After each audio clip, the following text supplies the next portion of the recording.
Well, today is day 226, Monday, June 9th, and took a long week off the truck, break. I had electrical problems after coming home from a car show a Friday night a week ago, and troubleshooting it. I found the problem, I fixed it, and then wanted to test it. It worked. And then I wanted to go heat shrink it and pull the wires away from the exhaust manifold because the wire melted on my manifold. The one wire, number 10, from my starter to my master switch, or key. That's what burnt up. And so I fixed it with the crimp, but when I pulled it away with zip ties to hold it against the firewall better, away from the exhaust, something happened, then which it doesn't work anymore. And I get stumped, like whatever. I have a house we just bought. I need to work on the house. Garage is just about done. House is about done. Working in the basement still. And then working the garage now. And then there's a bunch of trees and yard work to do. So, French drains to dig. So we're focused on that. And then also I'm in the model RC cars, rock crawlers, and airplanes. And I have an air show event next weekend. And so I'm pushing for that too. So, after the video, I'm going to work on an airplane. But anyway, so on my truck, I found the culprit. So on my truck, why does it not want to run? So this is where it burnt on my exhaust. I put yellow crimp on it. It worked. As soon as I taped it and heat shrinked it and zip tied it away from the exhaust, something happened. And so I went to trace the wire down by the terminal where it meets the starter. And I tested the voltmeter, and it's got voltage past the terminal, so it's still in the wire. But between that wire point and up to here, I have nothing. It's like, what's in between? It's just wire. It's not. I felt this ridge, and there's an extra heat shrink. Why is there a heat shrink in the middle of this wire? There shouldn't be. So pulled it apart, so I'm like, oh, another crimp. As soon as I took the heat shrink off, this just popped off with no problem. The other wire was just not even in there tightly at all. I don't know if it's a crimp fitting, just like what I have here, or it's a solder joint I used at SCCO, but this point failed. Now, either it failed because of them, I doubt it. My guess is when this thing burnt so hot it melted it, my system shut down, but this wire still is touching my manifold, and then heat induction through the wire, and then made this. If this is solder, it heated this up, making the wire come loose, back off enough, and yeah, that's my guess. And it was enough to connect it with that crimp on, where now it works. But as soon as I zip tied it to keep it safe, it pulled out. So I found my next culprit and why it's not working. So I went ahead and put number 8 on top of this too. This here is 14 gauge wire. What they had going in here was 8 gauge, a little bit bigger. So I'm not sure this is a line fuse, a short wire they use for fusing, but no, this goes through the firewall. But they had like a number 8 gauge wire from here to the starter or your relay. That's heavy gauge. Why can't it just be 14 gauge total? I don't know. But I want to play it safe. Plus, on top of that, wire I have on the shelf in the box. Plus, I had something with a pre-terminal hole for a bolt to go through. Perfect. So I just used that and put a new yellow crimp on it. Had Dad verified, tug it real good. Like, yep, it's good. And it's now installed. Tested it. It worked. Zip tied it out of the way. I put 3 extra inches of wire so it can't get taut and break loose. And buttoned the truck up. Batteries on, of course. Hood down. I topped off my coolant. I put 7 gallons in total. I know it needs 8. And so I just topped off with another gallon of distilled water. And it's not yet fully full. So I need to get a little more water in there, distilled. But anyway, did that real quick check. I need to check oil here soon. When I did my spin-on filters, I lost a little bit. Nothing more on a quart at max, but probably needs a pint or something restocked back in there, which I got some left over. I'll pour the rest of it in there. So that's due for my truck. So then I hopped in the truck and like I'm ready for a test drive. Put the on and off switch back in the dashboard, and yeah, good. And then once I had dinner, and then dinner's over, and then also we get phone warnings, and on the TV, tornado warning, hail warning. It's like perfect time for a test drive. I'm in a military truck. Sure, what can go wrong? So I just came out here and hopped in the truck. Let it warm up for about 10 minutes. Drain the air tanks. 90 psi air pressure. That's good enough for brakes to work. My red light or your buzzer, either one, they'll still be on forever. I don't know why it's not turning off. So that's unknown right now. I don't have coolant gauge that works. I don't have fuel gauge that works. And I don't have oil pressure gauge that works. But I have air, RPM, and speed that works at least. And my battery voltage that works. So anyway, from that point on, I went off in low gear first range and just drove over my jocks. I'm not going to try to bunge them out, just drive over them. Drove down the road and right across the neighborhood and just a couple of laps, and neighbors are all looking for a tornado. Like, here I go down the road with the truck. Anyway, I did 2 laps, no problem. Shift to high range, and yeah, it's okay. I didn't hit 5th gear, but anyway, it drove fine. Steering's nice and smooth. Brakes, again, I'm barely hitting brakes ever. I'm just downshifting constantly. Handbrake works right away. Brakes work right away too. So that's all good. Just that gauge cluster is not working right now. I have 2 tires a little bit low in air. I can tell and feel, and I just know they're low in air. That's it for problems. But yeah, I didn't have any electrical failures. It did start right up again. So we're good. So the truck's about done. As for the problems, I still have to install my turn signals over here. Turn signals, my M16 gun mounts for looks, my front cab mount bolts still. I got new O-ring things for the wires for the lights. What else do I got over here? That's about it for lights. That's about it. So not much else. But yeah, it's just the lights to hook up. My headlights, the one needs a new ground wire wired up. And then definitely needs new headlights eventually. What else? I got mud flaps on that cart that need to be stripped and painted green. Spray can. And then I need to buy new rubber mats for the back of the truck. New ones. The front ones are okay.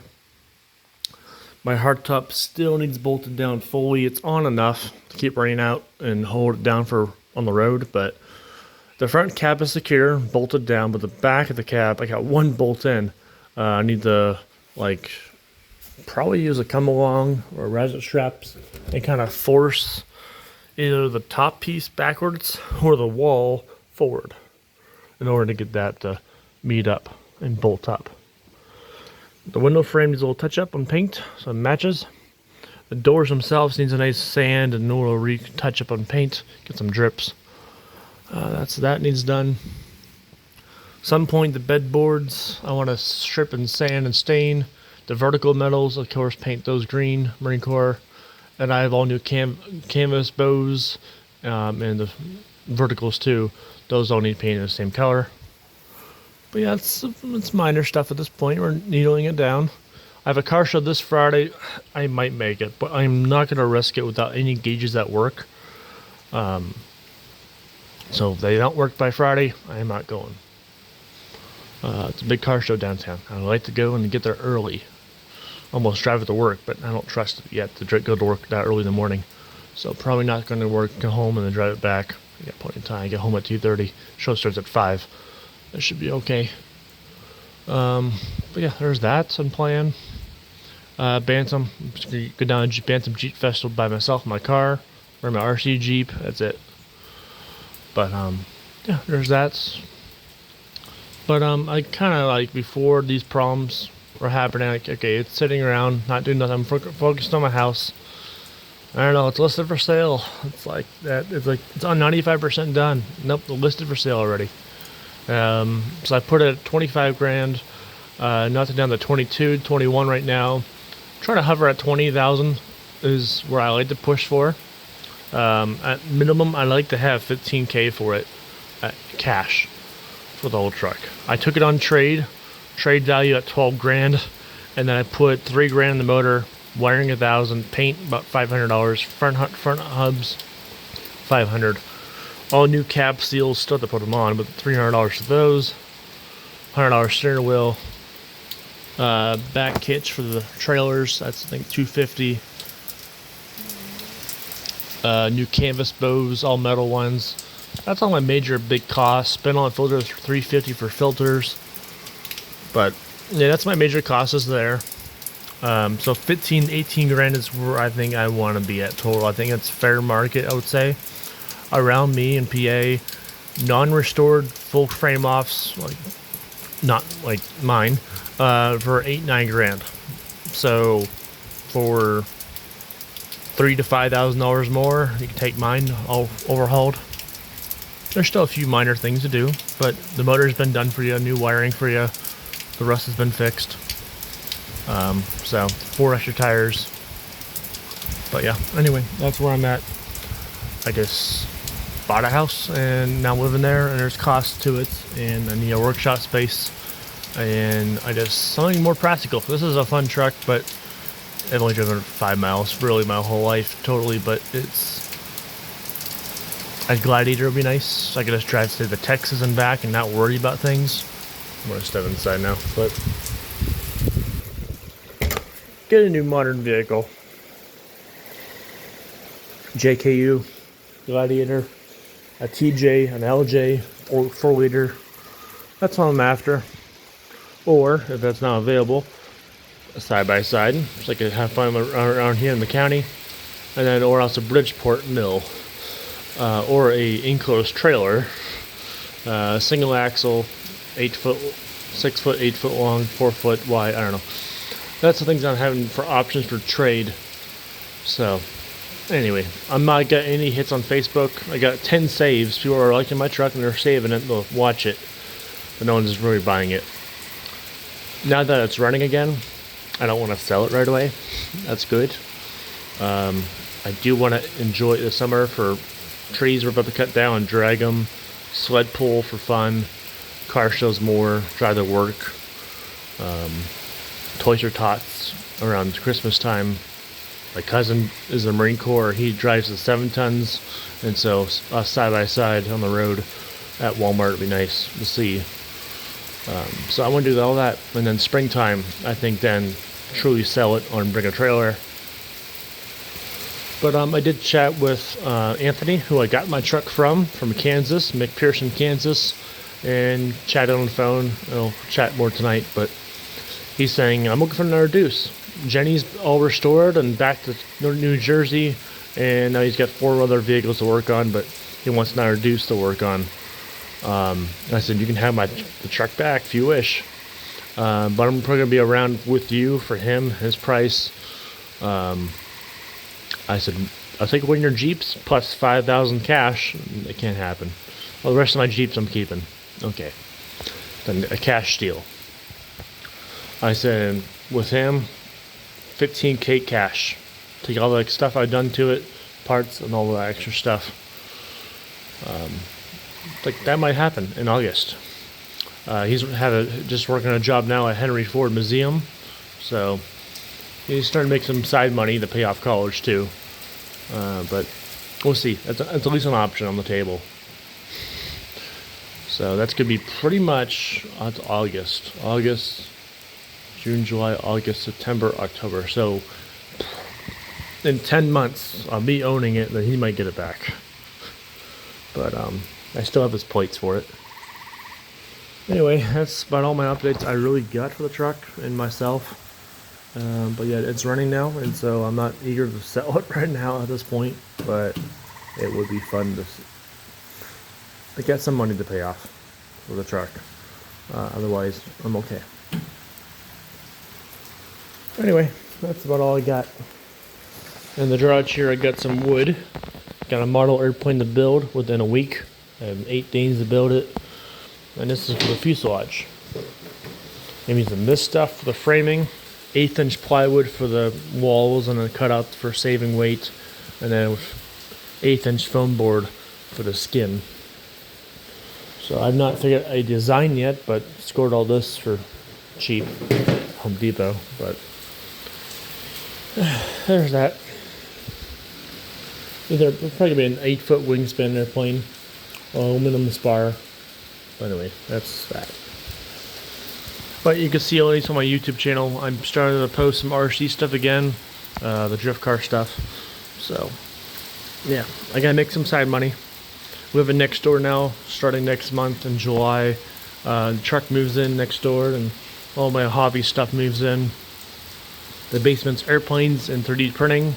We're producing taillights for the Stortos and Jeeps in the market. Make some money with that. But yeah.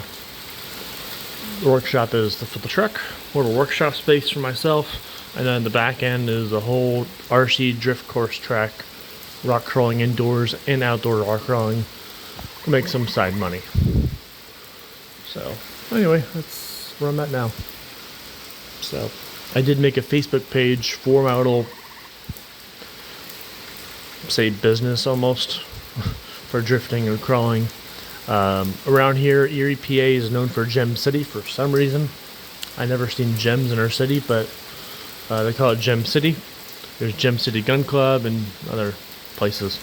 And so I'm going to call it Gem City Slide and Grip. Where's the grip and slide? No, it's sliding grip. So sliding for drifting, and then gripping on rocks. So that's the terms I'm using. So anyway, that's about all I got. So, alright. Just watch the rain pour. And I gotta run across the driveway and get wet. But alright. Bye.